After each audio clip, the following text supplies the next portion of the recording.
आपको पता है 90% ऑफ टाइम हम लोग सब एक ऐसी खाई से डर रहे हैं जो एग्जिस्ट भी नहीं करती है। एक बार एक आदमी जंगल के रास्ते से घर जा रहा होता है, बहुत अंधेरा होता है, रात का टाइम है और चलते चलते उसका पैर स्लिप हो जाता है। अब वो जैसे ही गिर रहा होता है तो उसके हाथ में एक पेड़ की टहनी आ जाती है, ब्रांच आ जाती है और वो कस के उस ब्रांच को पकड़ लेता है और इतनी कस के पकड़ता है ताकि वो गिरे ना। वो उसको पकड़े रखता है। अब रात का टाइम है, वो चिल्ला रहा है, चीखे मार रहा है, मुझे बचा लो, मुझे बचा लो। बट उसकी आवाज़ एको हो रही है और कोई उसको सुन नहीं रहा और कोई उसे बचाने नहीं आ रहा। तो वो उस टहनी को पकड़े रखता है। उसकी बॉडी शिवर कर रही है, उसको पसीने आ रहे हैं, उसकी बॉडी में पेन हो रहा है। बट उसे पता है कि उसने जैसे ही इस ब्रांच को छोड़ा, इस टहनी को छोड़ा, वो नीचे खाई में गिर जाएगा।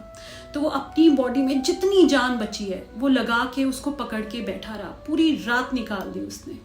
और जैसे ही नेक्स्ट डे सुबह की पहली किरण आई तो उसने नीचे देखा तो वहाँ तो खाई थी ही नहीं। उसके नीचे एक छोटा 6 इंच का गड्ढा था।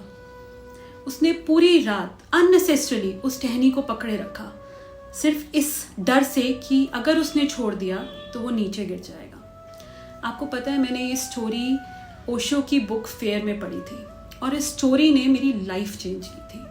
क्योंकि हम हर कोई एक डर में जी रहे हैं कि अगर इसे छोड़ दिया तो क्या होगा। चाहे वो रिश्ते हो जिसमें हम घुट रहे हैं, बहुत परेशान हैं, चाहे वो जॉब हो जो हम करना नहीं चाहते हैं, बस कर रहे हैं क्योंकि डर है, या वो हमारी एक नेगेटिव सोच हो जो एक सोच ही बस है, उसका कोई रिजल्ट नहीं है, बट हमारे दिमाग ने वो इल्यूजन क्रिएट किया हुआ है, वो वहम क्रिएट किया हुआ है और बस हम उस डर में आगे नहीं बढ़ रहे हैं।